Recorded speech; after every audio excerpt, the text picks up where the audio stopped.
Graça e unção, meus irmãos queridos da TV Evangelizar, que alegria estarmos juntos nesse grande projeto inspirado pelo Espírito. Com fé venceremos. Aleluia, o aleluia é por minha conta, tá bom? Eu me chamo Evandro Nunes, sou missionário, escritor, aqui da Diocese de Santo Amaro, em São Paulo.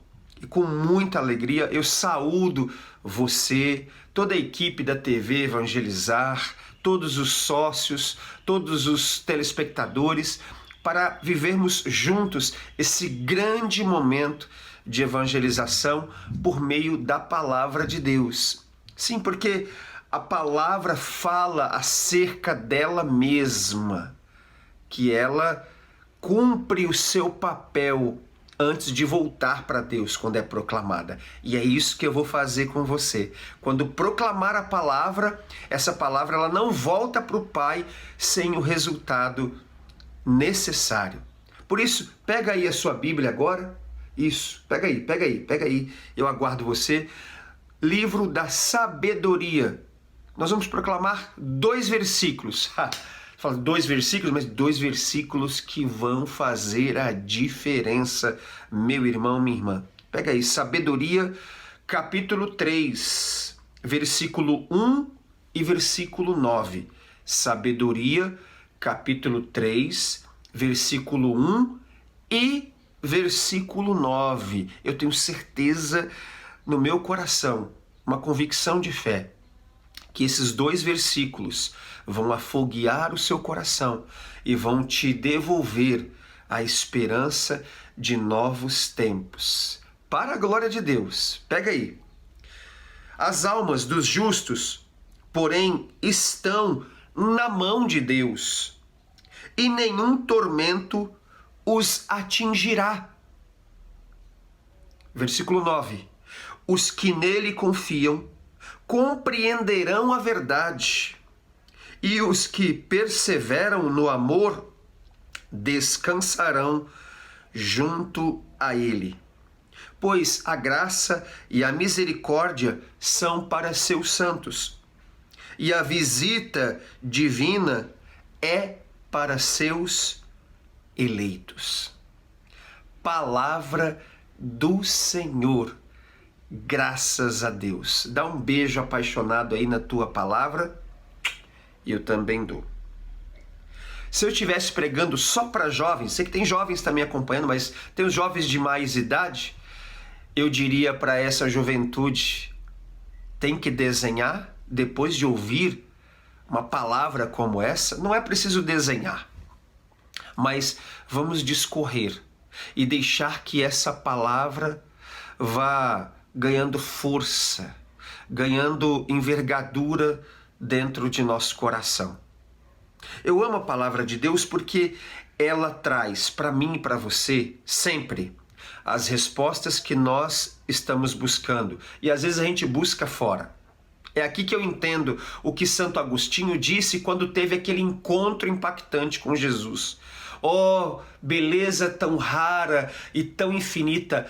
Tarde eu te amei, busquei fora o que estava dentro.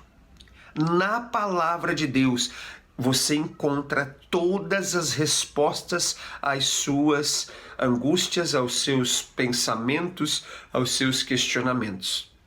Mas a palavra de Deus também faz um outro movimento, não só de responder nossas perguntas, mas também de fazer perguntas para nós. E as perguntas que as Escrituras nos fazem aguardam a nossa resposta. E eu creio que nesse momento nós estamos deparando-nos com a necessidade de responder a algumas perguntas, e eu vou fazer. E não adianta gaguejar, e não adianta pensar diferente, ou não adianta fingir que não sabe, viu? É preciso responder. Como diz a própria Escritura, seu sim, seja sim. Seu não, seja não. Esse livro, que é atribuído a Salomão, filho do grande rei Davi, o maior rei que Israel possuiu, esse homem teve um grande diferencial. No capítulo 9, nós vamos contemplar um grande exercício de humildade. Que exercício é esse, Evandro? Você pode perguntar. O exercício da humildade faz com que a gente tenha que depender de Deus, ou melhor, queira depender de Deus. Seu pai Davi havia falecido e o reinado precisava continuar. Na dinastia da monarquia, o filho sucede o pai. Então agora é a vez de Salomão sentar no trono de seu pai Davi. Só que antes de se sentar, Salomão se vê diante da maior responsabilidade que a vida estava ofertando a ele. Você está entendendo? Eu quero que você entenda, não quero que você só escute, não. E é nessa hora, minha gente, que nós precisamos fazer aquele review interior, aquela revisão interior. Nas grandes responsabilidades que a vida me impõe, quais são as minhas decisões? Quais são as minhas reações? E diante da responsabilidade de governar um império vencedor, que estava sob a guarda de Davi, seu pai, Salomão se coloca na mão de Deus. Quer exercício de humildade maior que esse? Porque nós precisamos entender, eu e você somos seres dotados de liberdade.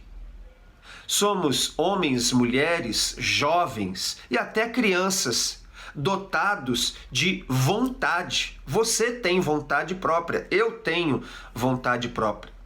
Mas o que faz eu, sabedor de que eu tenho as minhas vontades, fazer o movimento de me colocar nas mãos de Deus? Colocar-se nas mãos de Deus é dizer: Senhor, dá o passo comigo, sendo carregado por Ti. Queridos, há uma grande diferença daqueles que se posicionam na mão de Deus e daqueles que abrem mão de serem respaldados pela mão de Deus. A mão de Deus que nos teceu, a mão de Deus que nos criou, a mão de Deus que nos formou, aguarda esse movimento que é meu por iniciativa minha e por necessidade minha. Todas as vezes que as Escrituras falam os justos vivem pela fé, o justo, e aqui nesse caso, o justo, porém, está nas mãos de Deus. Justo na Bíblia significa aquele que está vivendo em santidade. Nesse tempo, você está vivendo em santidade? Você está em dia? Você está em estado de graça?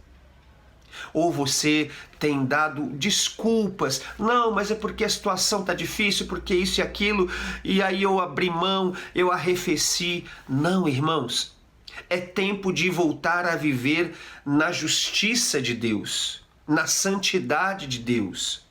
E essa santidade aguarda o movimento do meu coração. Um beato da Santa Igreja chamado Beato José Alamano, ele vai ensinar algo muito precioso e que fica para nós também. Ele vai dizer assim: não é a santidade de Deus que me faz feliz. Pelo contrário, é a minha santidade que alegra, que faz o coração de Deus ser mais feliz. É a minha santidade, é a minha disposição de me colocar nas mãos de Deus. E aí nós precisamos chegar a uma conclusão. Independente das realidades que nos visitam, e às vezes elas batem a porta sem avisar, tribulações, enfermidades, doenças, lutas, combates que chegam de forma inesperada e muitas vezes nós não nos sentimos preparados, nos pegam de surpresa. Mas eu tenho que dizer a você, uma pessoa que está nas mãos de Deus, ela nunca será surpreendida. Porque estar nas mãos de Deus é estar em perfeita segurança.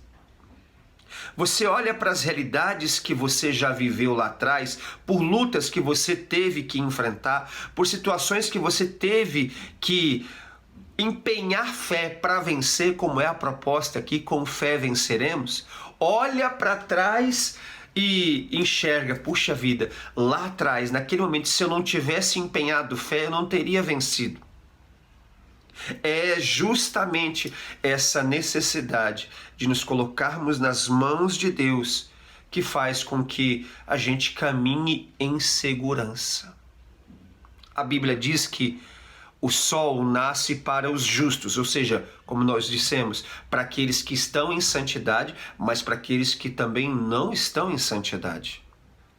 A chuva, ela cai sobre os bons e cai sobre os maus. O problema não é a gota da chuva, o problema é o comportamento de quem se coloca debaixo da chuva. Aqui nós estamos diante de um princípio eterno.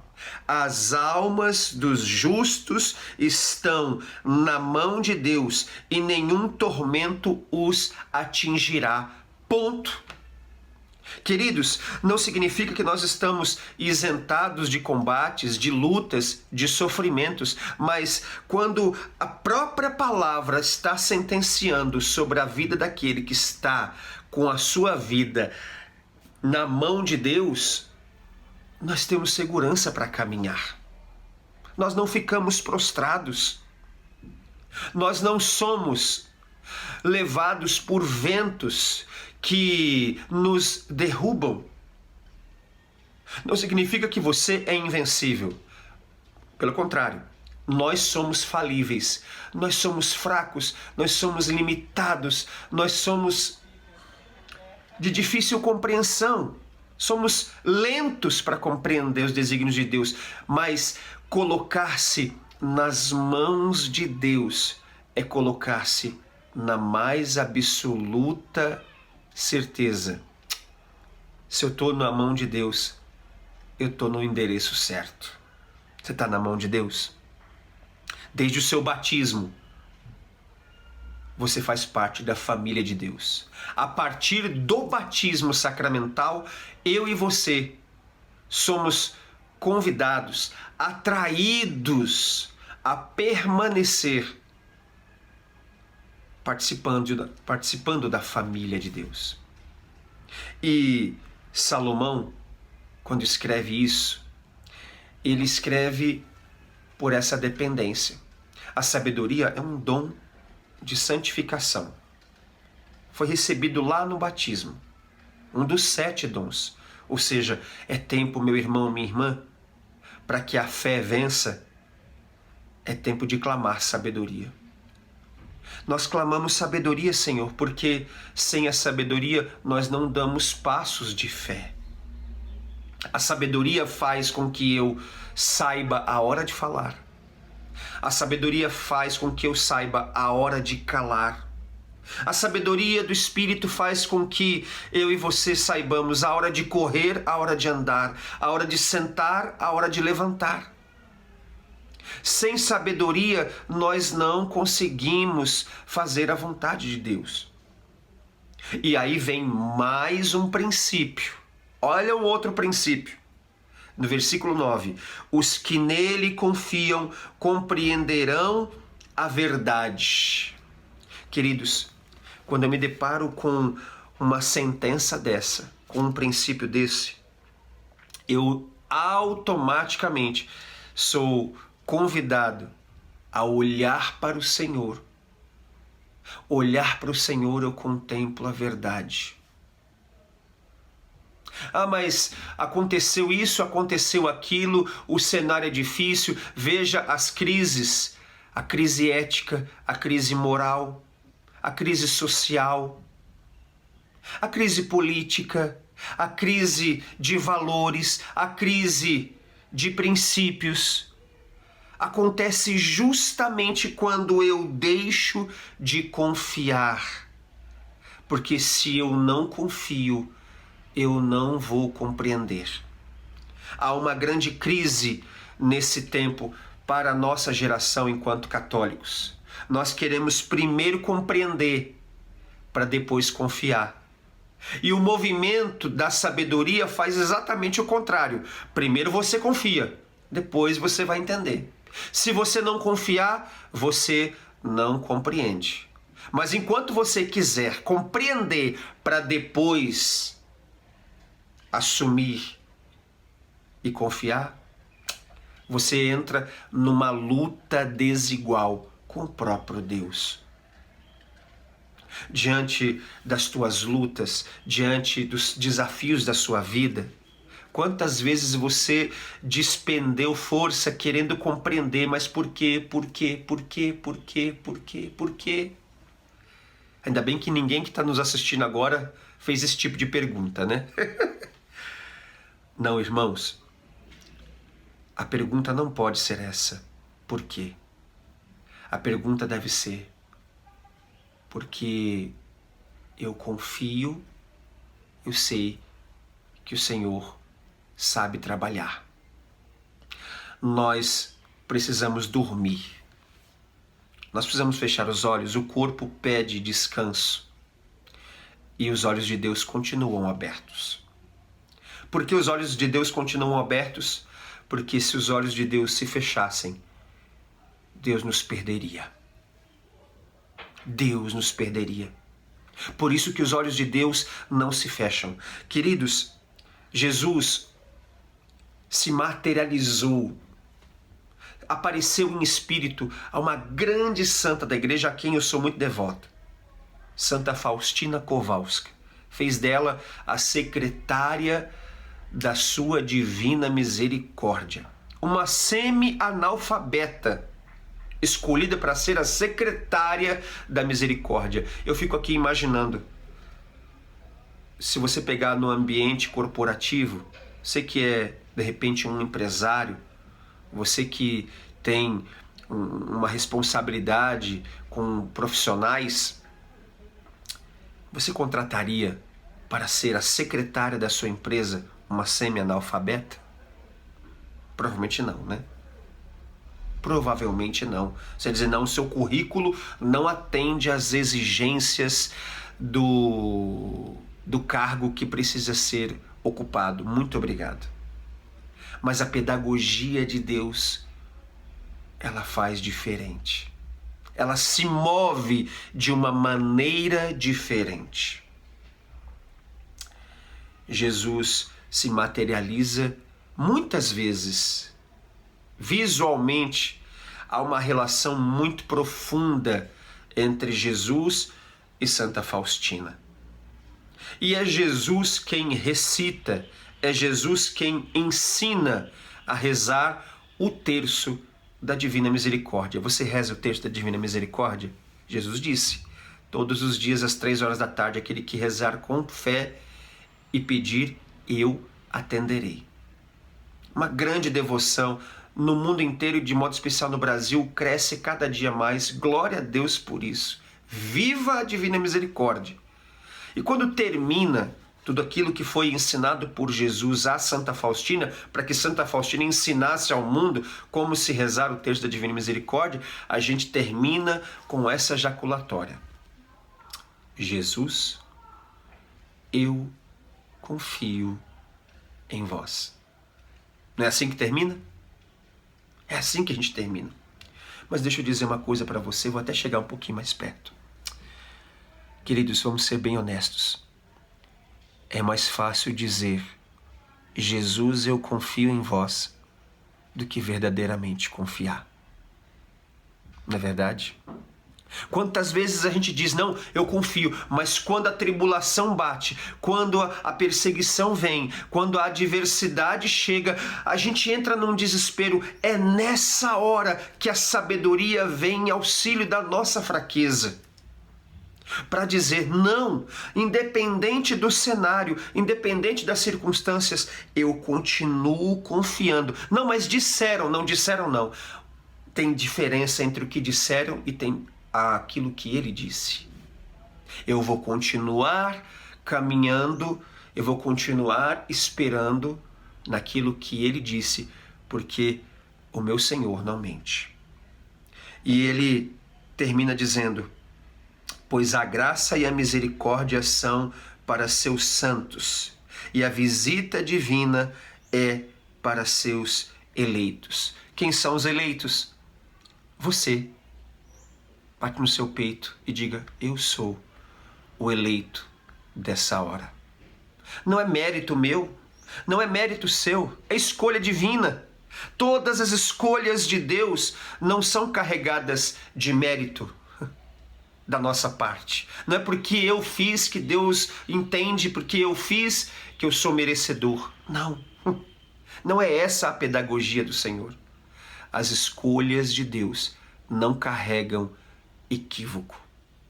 Ele quis, independente de eu merecer, de você merecer. E eu digo com toda a verdade do meu coração, meu irmão, minha irmã, se eu e você queremos agradar a Deus, é preciso empenhar fé. A carta aos Hebreus vai ensinar isso. Sem fé é impossível agradar a Deus. E aí você precisa decidir, eu quero que Deus me agrade? Ai, como é bom Deus me atender.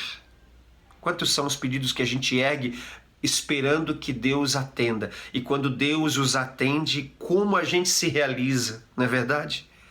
Mas há um movimento que depende de mim e de você. Sem fé é impossível agradar a Deus. Queridos, eu quero dizer a você com todo o ardor do meu coração missionário, eu vou continuar caminhando, olhando para aquele que não mentiu, respaldado por essa graça e misericórdia que foi reservada aos seus santos. Não aqueles que já estão nos altares, mas este santo, esta santa que é dono de casa, dona de casa, né, que é pai, que é mãe, que é filho, que é profissional, que é estudante e que testemunha. Quem é o santo? É aquele que testemunha essa verdade. Eu quero caminhar, eu quero decidir a minha vida pela sabedoria do Espírito. Por isso eu peço agora que você, se você puder, ergue seus braços, fecha teus olhos e vai dizendo, Espírito Santo, a exemplo de Salomão, que viu o governo do Espírito Santo sobre a vida do seu pai e pediu essa dose de sabedoria para governar Israel. Eu te peço, Santo Espírito de Deus, derrama sobre mim a sabedoria para que eu consiga governar a minha casa, para que eu consiga governar as minhas emoções, para que eu consiga governar as minhas decisões, tudo na sobriedade do Espírito, Senhor. Eu quero mais uma vez, na autoridade do nome de Jesus, me reposicionar com confiança inabalável nas mãos de Deus. Lugar seguro, lugar inviolável. Eu quero entrar debaixo desta cachoeira da graça e da misericórdia e receber pela força do meu batismo sacramental, divinas visitas, para que, ao final de tudo, eu declare com toda a força do meu coração: com fé, venceremos. Deus te abençoe, Deus te inspire e até a próxima. Fogo na alma!